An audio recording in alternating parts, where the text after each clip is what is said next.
Hello everyone, myself Sowmya, Assistant Professor in CSE ML Department, MLR Institute of Technology. In this video, we are mainly focusing on JavaScript objects. So, the overview of this presentation is, in this video, we're going to discuss about what is an object, and we have some different objects, predefined objects in the JavaScript. So, those things we are going to discuss in this video. So, likely, math object we have, date object, number object, Boolean object, string object. So, we will see all these objects along with the example programs. So, first of all, what is an object? So, in Java, we know we have classes and objects. Why? Because it's an object-oriented programming language. So, here, we don't have any, like classes here, but we have some predefined objects in the JavaScript. So, what is this object? Object is nothing but its collection of properties. So, these objects will provide some predefined properties, some predefined methods, so which makes our process simple. So, these properties not directly what we call provided by the JavaScript. It is actually the actual classes which are taken from Java or C++. For example, if I take date, so date is an object in JavaScript, but we know it's already class in Java. So, the members of class Java and C++ we are inheriting, we are taking here. And here in Java also we know the root class for all the classes is the object class. So, in the same way here also we have a root object. So, that is a object. O is capital here. So, object is the root object for all the objects.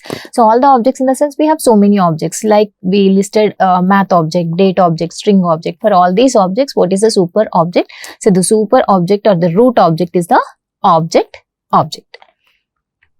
So, first of all, math object. So, the name itself, it is telling it will provide some math related functions, predefined functions. So, by using this math related predefined functions, we can simply calculate the operations. For example, so these are the different methods or functions which are available in the math object. So, sqrt of num. So, for example, we have square root function. To find the absolute number, we have absolute function. To find the ceil of a number, we have ceil function. And to find the floor of a number, we have floor function, logarithm of function, cos, sine, maximum of two numbers, minimum of two numbers, power of a comma b, tan function and exponential function. So, along with this, we have other functions too in the math object. So, these are only some predefined functions which are available in the math. So, if I want to call any of these functions, how to call? So, this is the syntax. So, math is an object name dot, what is the method name you are calling? Min. So, for this minimum function, how many parameters it is expecting? It is expecting 2 parameters. So, I am passing 2 parameters here. One is 4.5 and the other one is 7.8. So, what is the minimum number out of this? So, 4.5 is the minimum number. So, this function will return the 4.5 value. So, now we will see one example here. So, this is one example. In this program, we are using a function called square root. So, we know square root function will expect only one parameter and it will calculate the square root of the provided number. So, here all these belongs to script. So, we need to initiate the script type. So, script type is equal to text or JavaScript. I am declaring a variable here num and I am assigning some value here 100. So, now I want to calculate the square root of this 100 number. So, that I am just calling math.sqrt and simply I am passing this number as a parameter. So, what is math square root of 100? I will get the 10 as results. So, this is the output for this program. So, we also try to execute this program.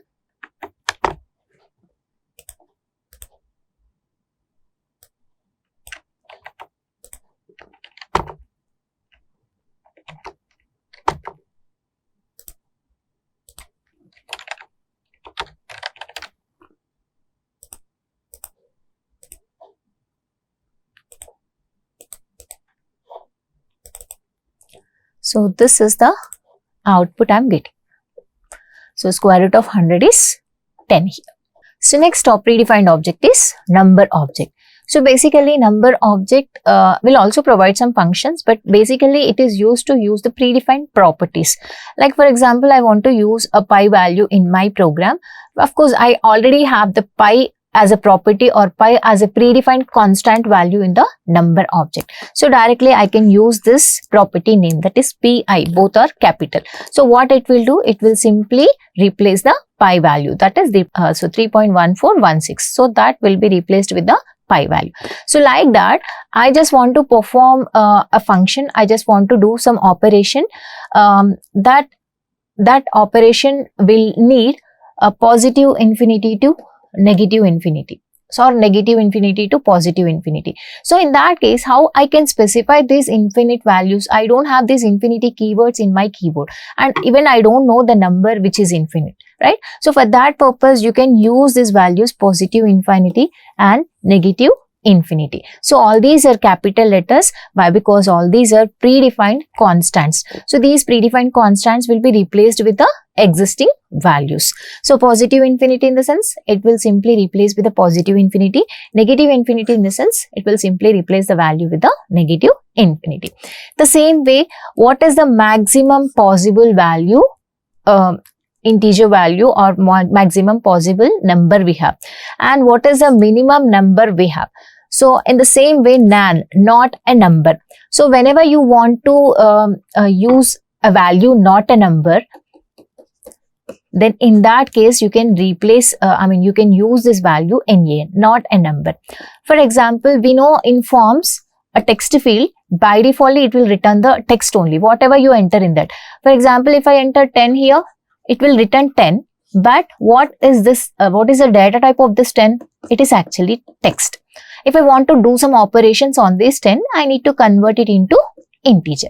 So we know by seeing that value, we can identify it is an integer. But whatever you enter in this text field, so that will be considered as a text only. Now, so user is expecting some integer value, but he has given some text field. So what I need to enter? Obviously, I should enter some integer value only, so that I can convert these values using the parseInt method. So using parseInt method, I am trying to convert these values 10 or 20. Actually, basically these are all text type, but I am trying to convert into parseInt integer, so that we can able to convert. So this 10 will return 10 and 20 will return 20. But if I give some hello message here, but what is the user expecting? User is expecting some integer value, but I have given some hello, and I am still trying to convert this hello value into integer. But that is not possible. It's not a number, right? It's not a number, so I cannot convert this value into number. So in that case, you can use this NaN, not a number. So this is not a number, you cannot convert it into integer. So like that, you can use all these predefined properties in your program. So we'll see one simple program here. So here in this program, I'm just simply displaying the negative underscore infinity. So what it will display? So actually we don't know the exact value of the infinity. So it will simply display minus infinity.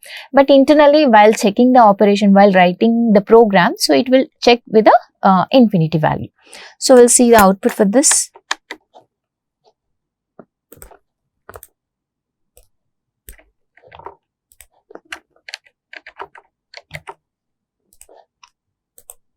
So the output I'm getting is negative infinity. The same way, if I replace this negative with a positive, I'll get the positive infinity.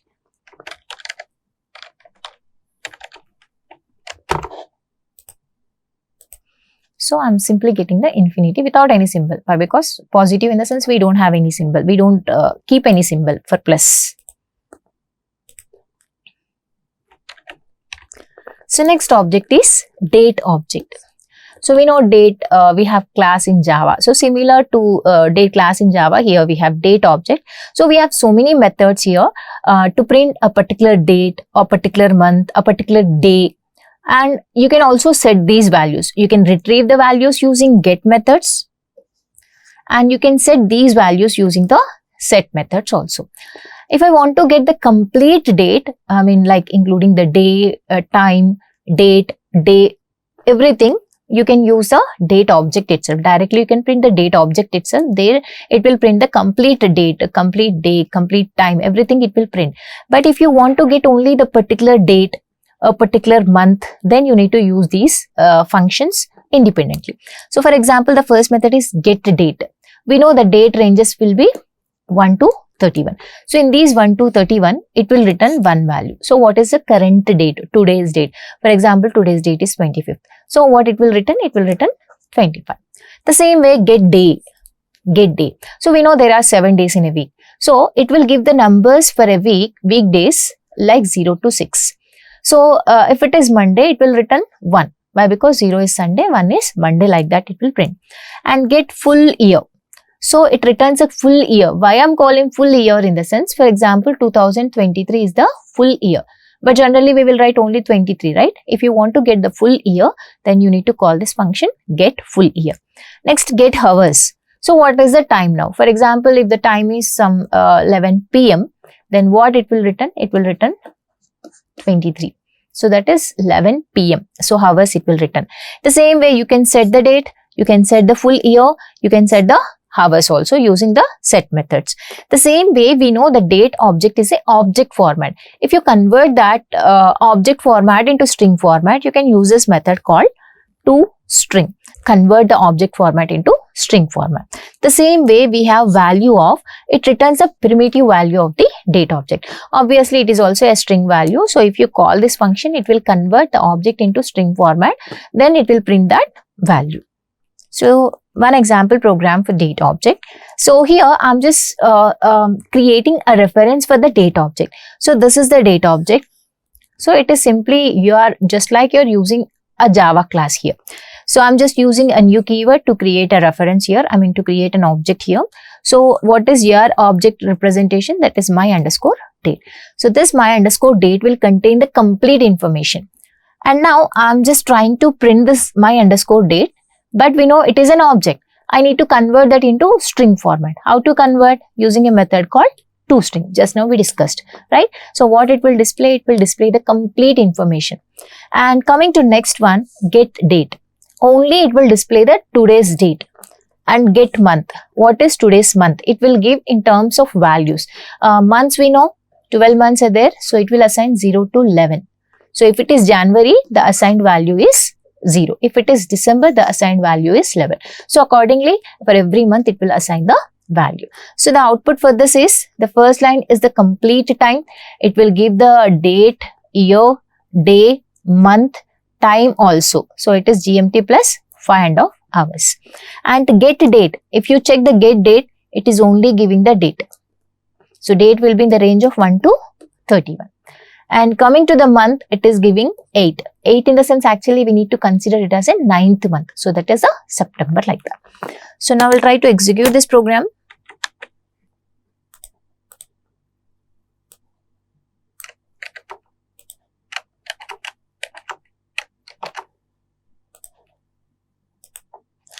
So today's date we are getting as it is Monday, September 25th, year is 2023, and the time it is giving as 11:24. And today's date is 25 and the month is 8. But as I told you, the month we need to consider it as a 9th month. So next object is a Boolean object. So we know in Boolean we have only 2 possible values, that is true or false. So simply you can use a normal primitive value also for this Boolean. Why? Because we have only 2 representations, true and false. But if you need only the object representation, there you can use this Boolean object.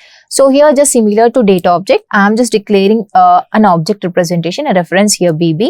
So new Boolean, here only I am passing the value. So the value I am passing as true here. So even if I print the BB dot toString, again we know BB is an object. So I am just converting into string format using toString method. So what I will get? The corresponding value. The corresponding value is true. So I will get the same value, true. So this is the output. So the Boolean value is what? True. If I change this value to false, I will get the output as false only.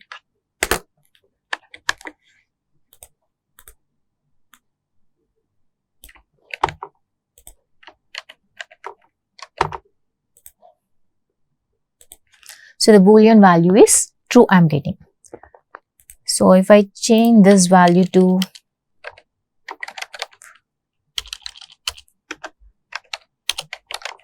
false, I will get it as false. So the last object we are discussing in this video is string object. So string object will provide some different string methods which will make our string processing simple.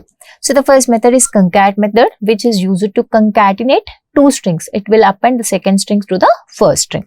So here we are providing only one parameter, but other parameter will work as an object. For example, string1 dot concat of string2, like this. And next is substring method. So you can find out a substring from the main string by providing the beginning index and ending index for that. And to uppercase will convert the lowercase letters into uppercase. So length is a property here, it's not a method. So length property will give the length of the string. And another method is char at, the character present at the specific index. I need to provide the index value. So at that particular index, what is the character available? And to lowercase will convert the uppercase letters into lowercase. So value of, we know it will return the primitive value of the string. And split. So it will split the words and it will return the array of the words. So this is one simple example for split method. So here I'm just taking one text here. So the text is, how are you doing today? So how many words are there? 1, 2, 3, 4, 5 words are there. So now I'm applying a split method for this. So for which variable you are applying? Text. What is the method we are applying? Split. So based on what? I need to split based on the space. So I'm just giving the space as a parameter here. So based on the space, it will split the words. So now what it will return? We have five words. So to store that 5 words, I need an array. So I'm just declaring an array, my array.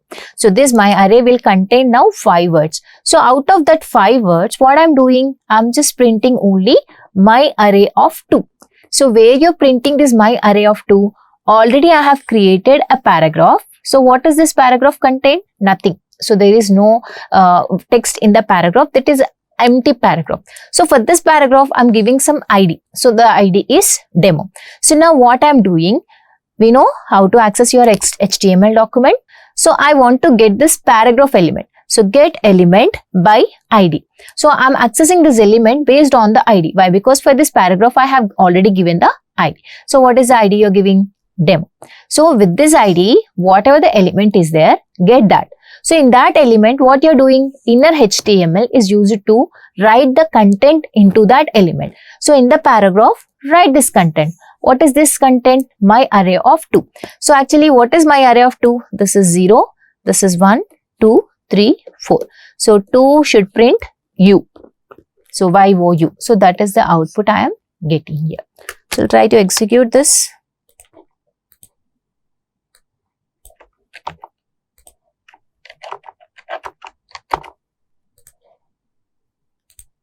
So I'm getting only U.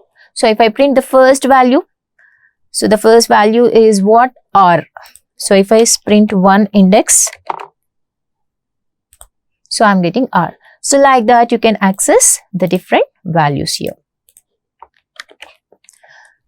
So this is about objects. So in this video, we have discussed about what is an object. We have different objects like math object, Boolean object, string object, number object, date object. We have seen all these objects along with the examples. Thank you.